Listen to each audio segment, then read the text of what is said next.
السلام علیکم. اذان دے دیں.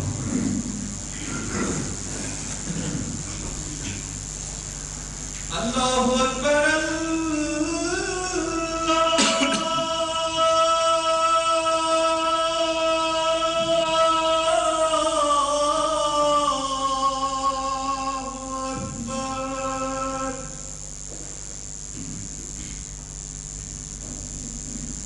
اللہ اکبر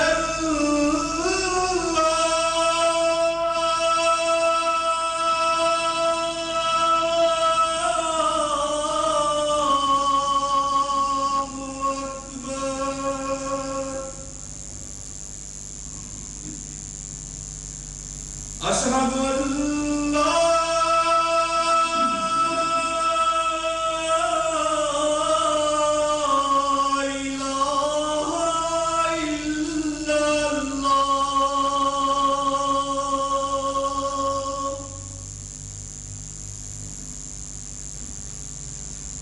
اشہد ان لا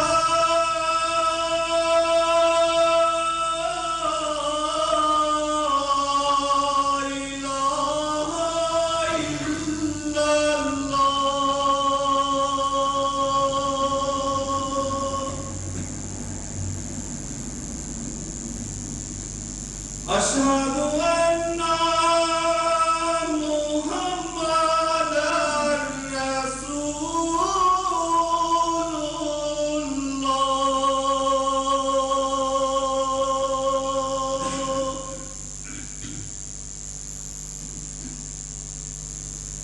اشہد ان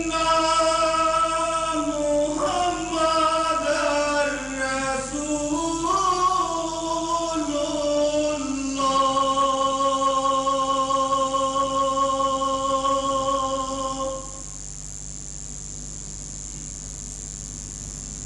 حي على الصلاة.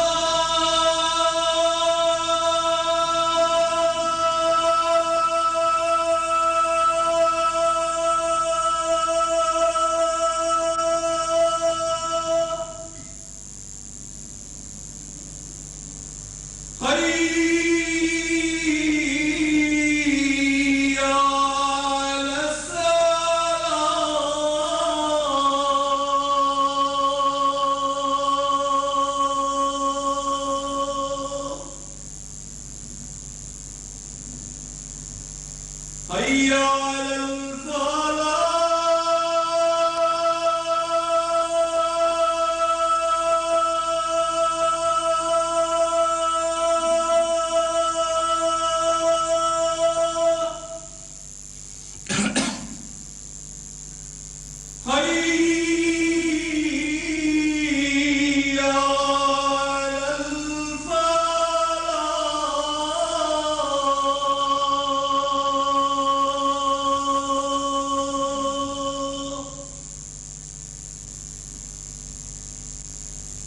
اللہ اکبر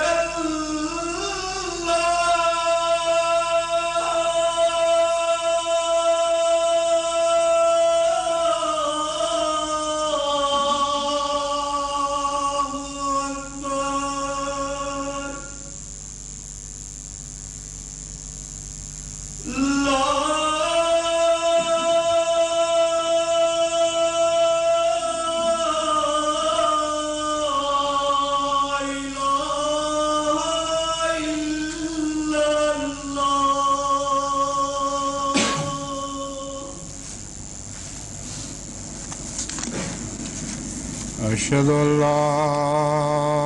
الہ الا اللہ وحدہ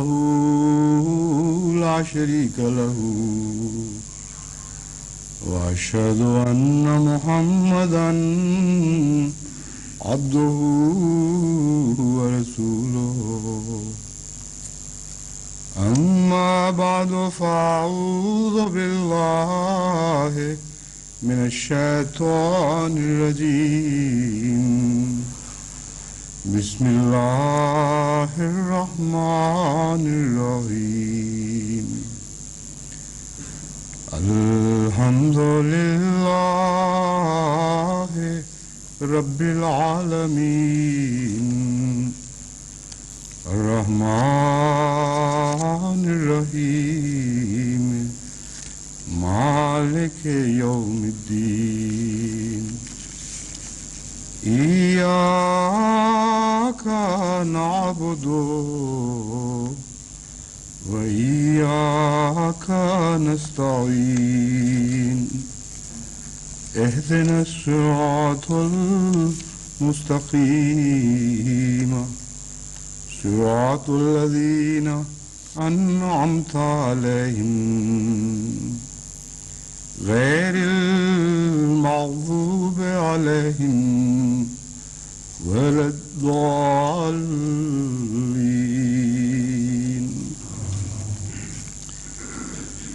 أيحسب الإنسان أن لن نجمع عظامه بلى قادرين على أن نسوي بنانه ألم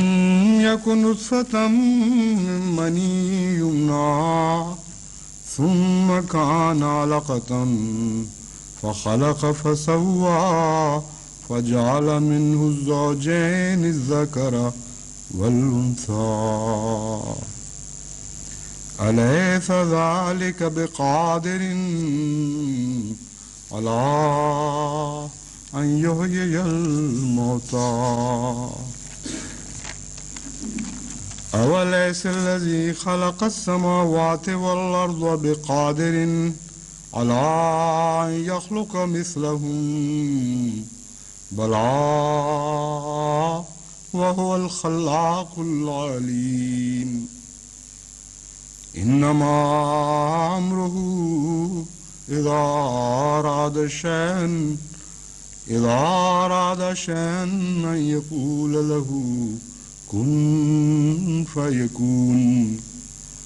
فسبحان الذي بيده ملكوت كل شيء وإليه ترجعون فلا أقسم برب المشارق والمغارب إنا لقادرون على أن نبدل خيرا منهم وما نحن بمسبوقين ولقد جاء فرعون النذر كذبوا بآياتنا كلها فأخذناهم أخذ عزيز مقتدر فإما نذهبن بك فإنا منهم منتقمون ونرينك الذي وعدناهم فإنا عليهم مقتدرون. یہ قرآن کریم کی مختلف آیات جو مختلف صورتوں سے اخذ کی گئی ہیں، ان کا تعلق خدا تعالیٰ کی دو صفات قادر اور مقتدر سے ہے. لیکن پہلے اس سے کہ اس مضمون پر میں کچھ کہوں، گزشتہ مضمون جس کا تعلق خدا تعالیٰ کی قدیر کے قدیر ہونے سے تھا، اس سے متعلق چند باتیں باقی ہیں جو میں پہلے بیان کروں گا. عملاً تو ایک ہی مادے سے یہ تینوں صفات نکلی ہیں، قدرت یا قدر سے، اور قدر بھی دال کی زبر کے ساتھ. لیکن عربی کا طریق یہ ہے کہ مختلف سانچوں میں ڈھل کر ایک ہی مادہ مختلف معنی دینے لگ جاتا ہے، اور ہر سانچے کا اپنا ایک خاص مضمون ہے جو اس لفظ میں داخل ہو جاتا ہے. اس لیے یہ صفات اپنے خصوصی معنی بھی رکھتی ہیں، جب حالانکہ بنیادی طور پر ایک ہی مادے سے بھی نکالی ہوئی ہیں. چنانچہ جہاں تک قدیر کا تعلق ہے، اس کی بحث میں کے دوران میں یہ بتا رہا تھا کہ ایک ایسا مضمون بھی ہے جس کا میں بعد میں ذکر کروں گا، کیونکہ قدرت کے بعض معنی ابھی بیان کرنے باقی ہیں. وہ مضمون ایک مناظرے سے تعلق رکھنے والا مضمون ہے، کیونکہ بہت سے اسلام کے دشمن، جن میں عیسائی بھی شامل ہیں اور آریہ ہندو خصوصیت کے ساتھ پیش ہیں،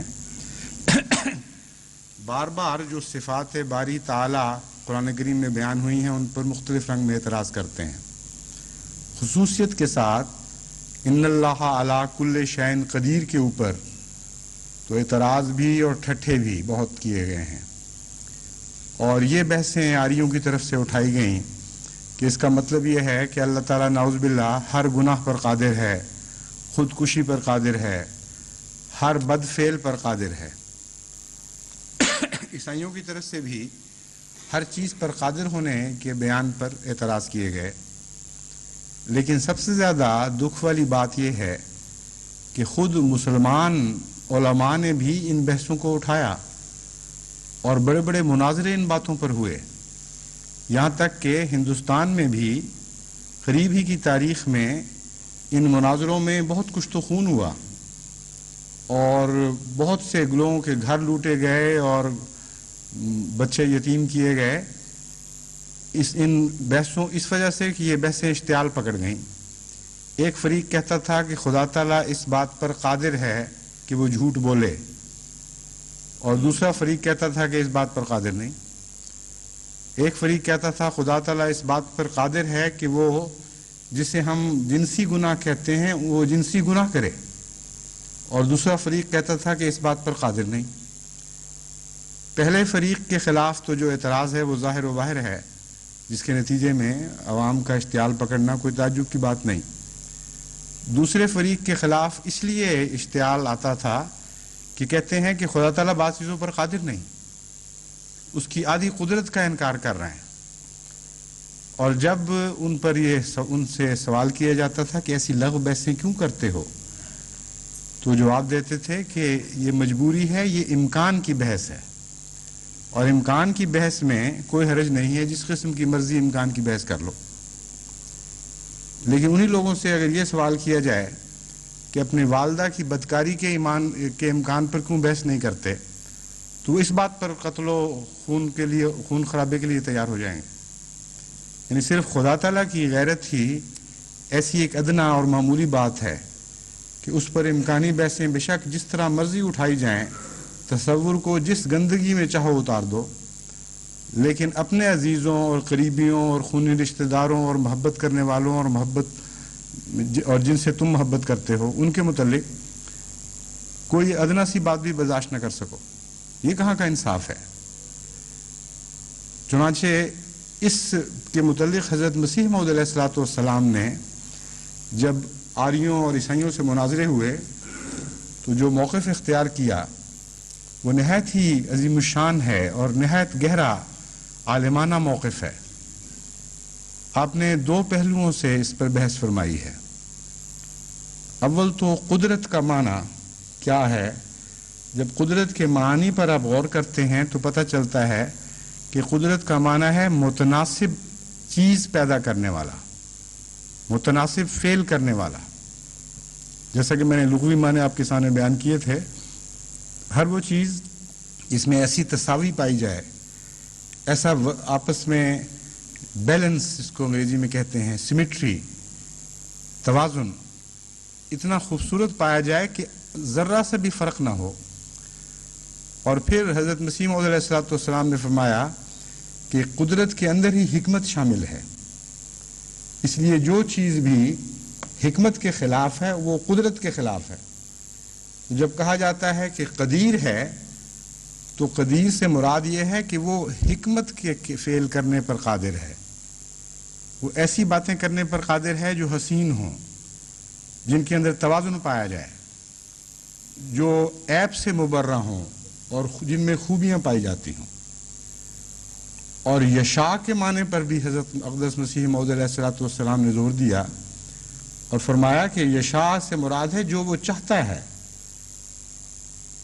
تم میں سے جو نسبتاً پاک لوگ ہیں وہ تو یہ نہیں چاہتے کہ وہ گندگی کریں۔ خدا کے متعلق تم کیسے سوچ سکتے ہو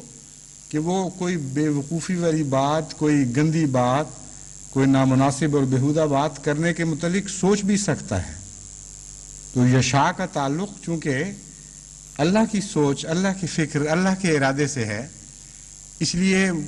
ہر وہ بات جو غلط ہے وہ ویسے ہی خارج از امکان ہو جاتی ہے۔ اس کے ساتھ ہی حضرت مسیح موعود علیہ الصلوۃ والسلام نے اس بات پر زور دیا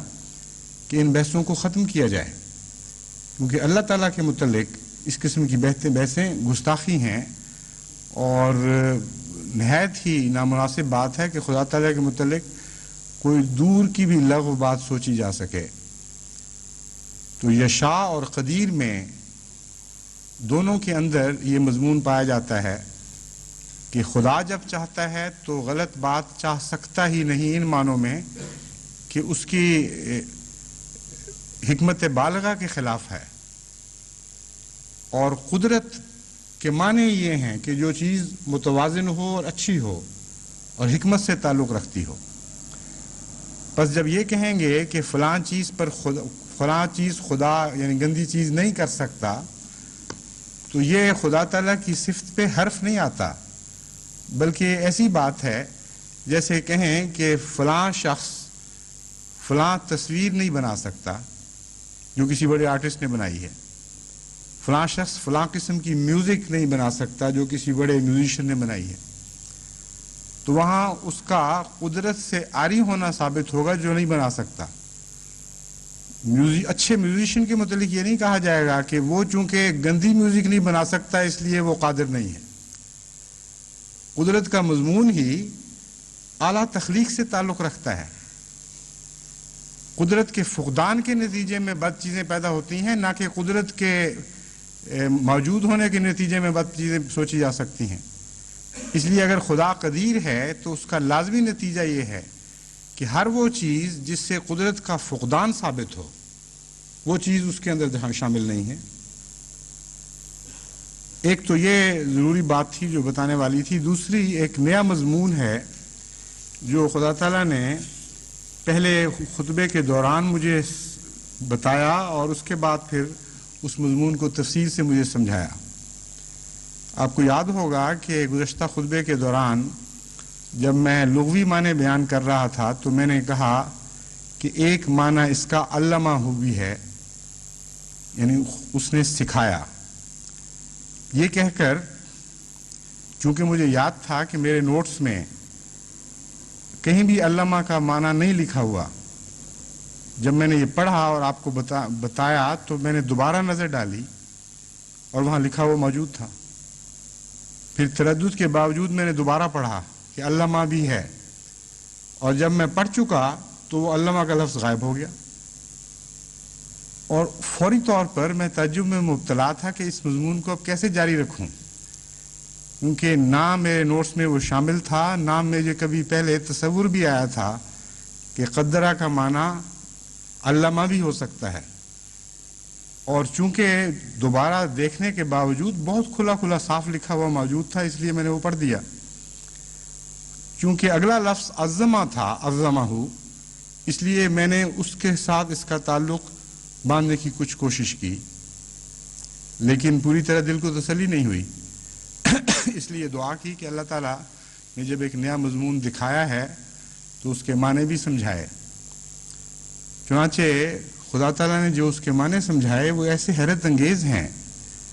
اور اتنے وسیع ہیں اور اتنا قطعی طور پر قرآن کریم سے ثابت ہیں کہ پھر مجھے یہ تعجب ہوا کہ اس سے پہلے کسی کا خیال کیوں نہیں اس طرف گیا، کیونکہ نہ اہل لغات نے نہ اہل تفسیر نے اشارتاً بھی اس بات کا کہیں ذکر کیا ہے۔ علامہ کا معنی ہے سکھانا، اور عموماً یہ غلط فہمی پائی جاتی ہے کہ علامہ کے معنی ایسا سکھانا ہے جس کا تعلق بیان سے ہو اور لفظوں سے ہو، حالانکہ علامہ کا معنی کا تعلق محض لفظوں اور بیان سے نہیں ہے، بلکہ وہ خاموش تعلیم جو فطرت میں ودیت کی جاتی ہے اسے بھی قرآن کریم تعلیم ہی کہتا ہے،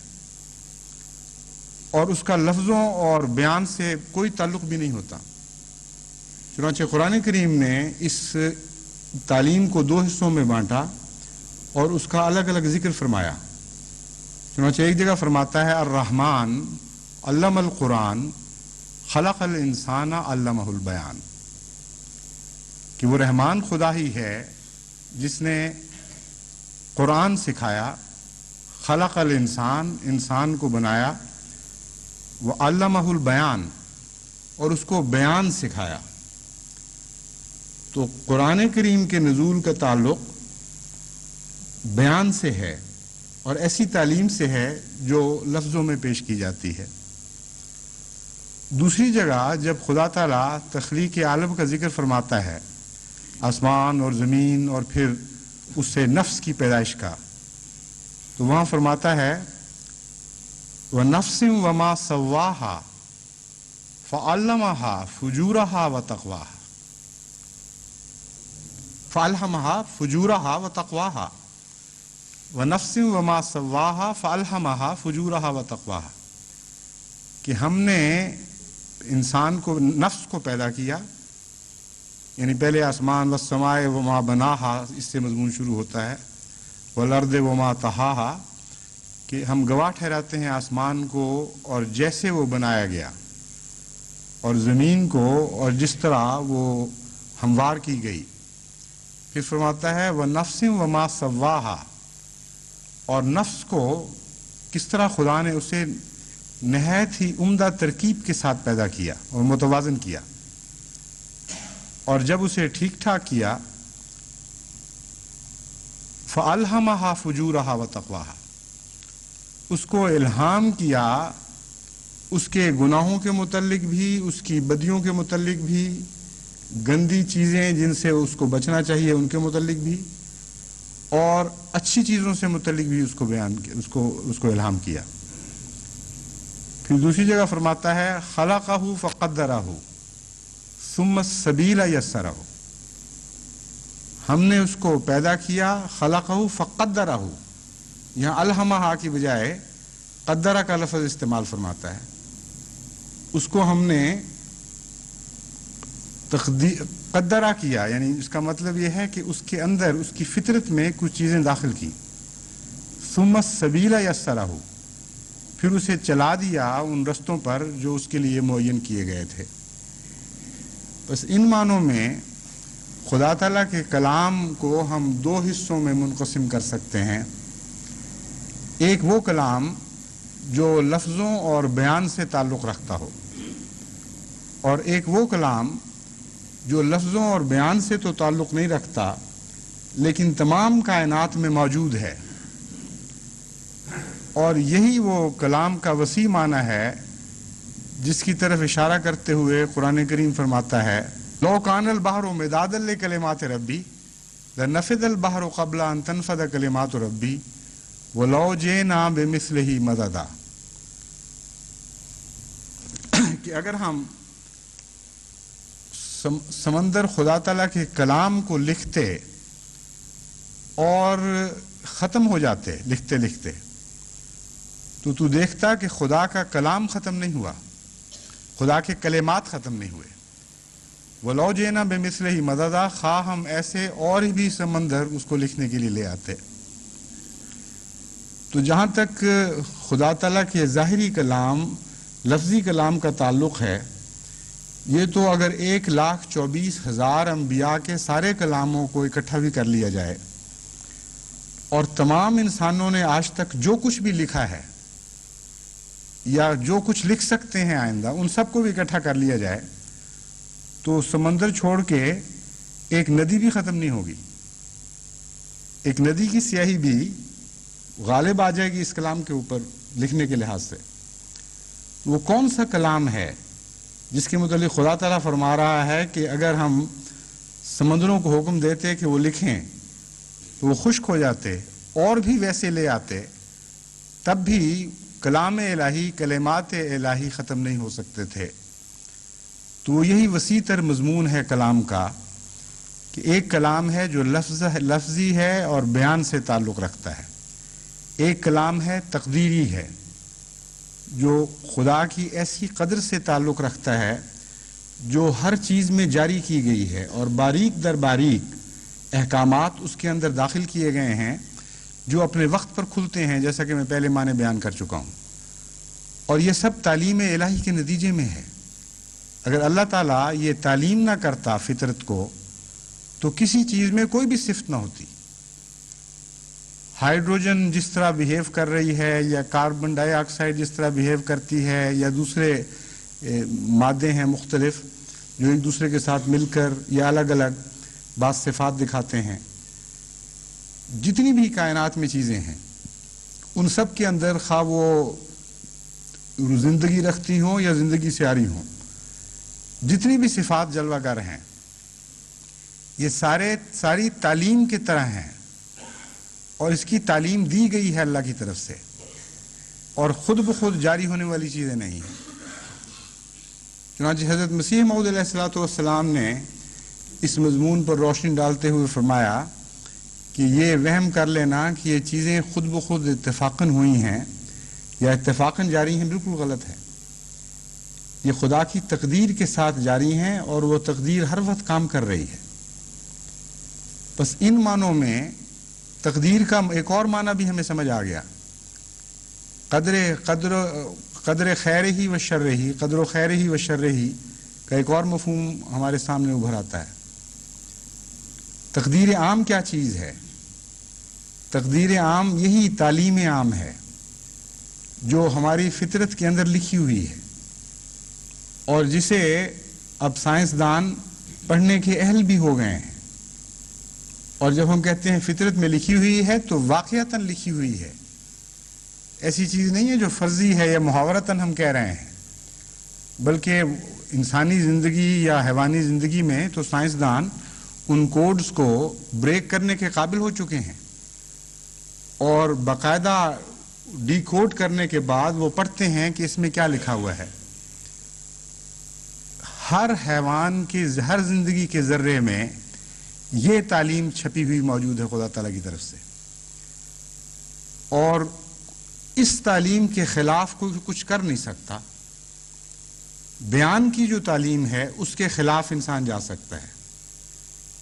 لیکن یہ جو تعلیم ہے خاموش تعلیم، اس کے خلاف انسان جا نہیں سکتا۔ اسی لیے اس کا نام تقدیر رکھا،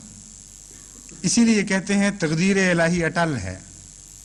تو تقدیر الہی جو عام معنی رکھتی ہے وہ یہی معنی ہے،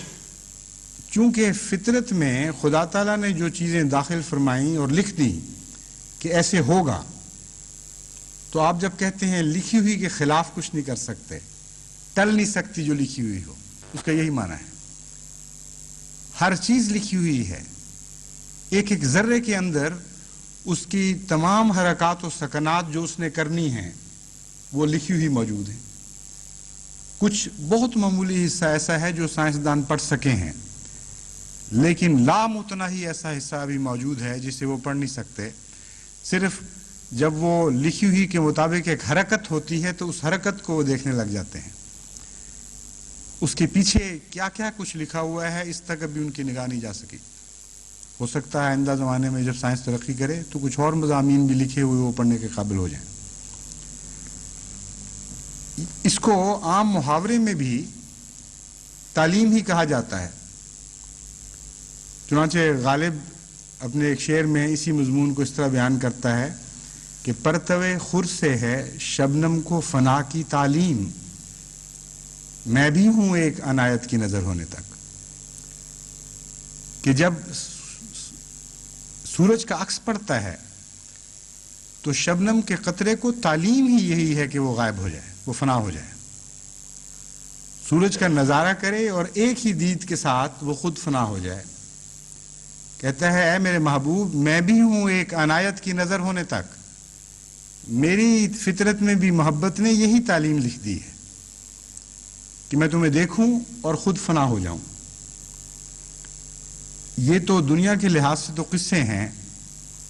اور ہرگز ماننے کی باتیں نہیں ہیں کہ کوئی شخص کسی دوسرے کے لیے اپنے وجود کو مٹا دے، مگر مذہبی دنیا میں ایسا واقعتاً نظر آتا ہے۔ چنانچہ حضرت اقدس محمد مصطفیٰ صلی اللہ علیہ وآلہ وسلم نے جب خدا کا جلوہ دیکھا تو اپنے وجود کو مٹا دیا. آپ کو یہ تعلیم تھی,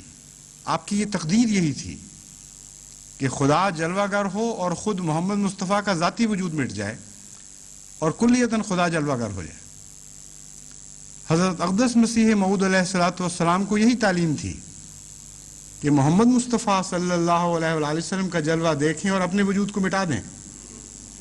چنانچہ اسی سے ہمیں ذل کا مضمون سمجھ آیا. یہ وہ تعلیم ہے جسے ہم تقدیر بھی کہتے ہیں, اور ان معنوں میں اللہ تعالیٰ نے مجھے سمجھایا کہ قدرت کا معنی تعلیم بھی ہے. اور جب اس پہلو سے ہم غور کرتے ہیں تو قدرت کا سب سے زیادہ وسیع, سب سے زیادہ اطلاق پانے والا معنی ہے ہی تعلیم. ہر وہ بات جو سکھائی جائے لفظوں سے بالا ہو کر, جو فطرت میں داخل کر دی جائے, جس کی قوت اتنی زیادہ ہو کہ وہاں انکار کی مجال ہی کوئی نہ ہو, اور لازماً اس تعلیم کے مطابق چلنا ہو کسی نے, اس تعلیم کو تقدیر کہا جاتا ہے, اور یہی قدرت کا سب سے بڑا مظہر ہے. اب میں دوسرے مضمون کی طرف آتا ہوں جو میں نے بیان کیا تھا, قادر اور مقتدر.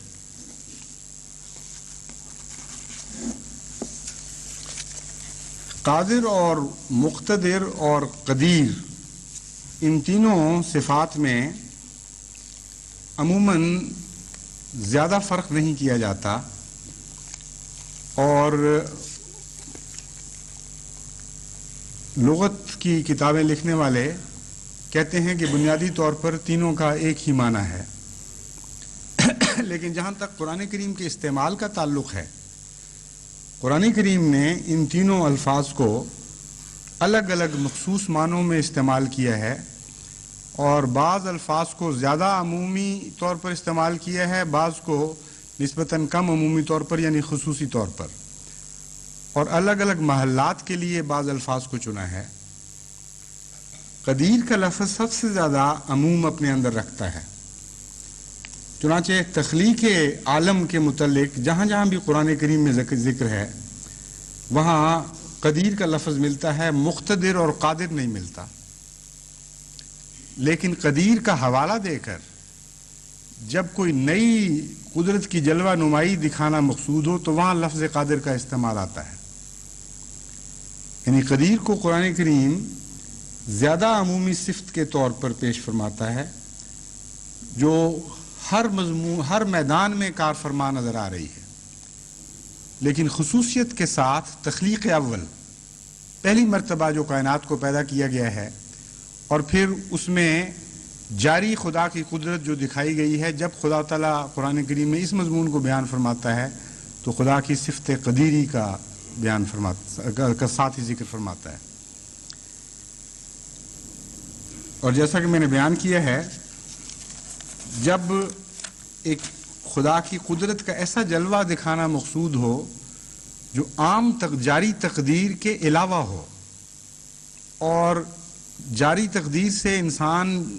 جتنا روز مرہ روشناس ہونے کے بعد اس کو نظر انداز کر بیٹھا ہے, جب یہ بتانا مقصود ہو کہ جاگو اور ہوش کرو, وہ خدا جس نے یہ سب کچھ جاری کیا ہے وہ اس بات پر بھی قادر ہے, تو وہاں لفظ قادر استعمال فرماتا ہے. یعنی ایسا قدرت کا جلوہ جو کبھی کبھی بیدار کرنے کے لیے آتا ہو, عام جاری جلوے سے مختلف مضمون پیدا کرتا ہو, عام تخلیق سے ہٹ کر ایک نئی تخلیق بناتا ہو, وہاں قادر کا لفظ استعمال ہوتا ہے. اور اس مقتدر عموماً اس جگہ استعمال ہوتا ہے جہاں مقابلے کے بھی معنی پائے جاتے ہوں. مثلاً حضرت صلی اللہ علیہ وآلہ وسلم کا جب مخالفین پر غلبے کا مضمون بیان ہوگا تو وہاں قادر اور قدیر کی نسبت, قادر کا لفظ بھی بعض جگہ آتا ہے مگر زیادہ تر اقتدار کا مضمون ہے, اس لیے مقتدر صفت بیان کی جاتی ہے. اور یہ چونکہ باب تکلف سے ہے, تفاعل, اس میں مقابلے کا مضمون خود بخود پایا جاتا ہے. تو جب دشمن خدا کی قدرت پر غلبہ پانے کی کوشش کریں, اس وقت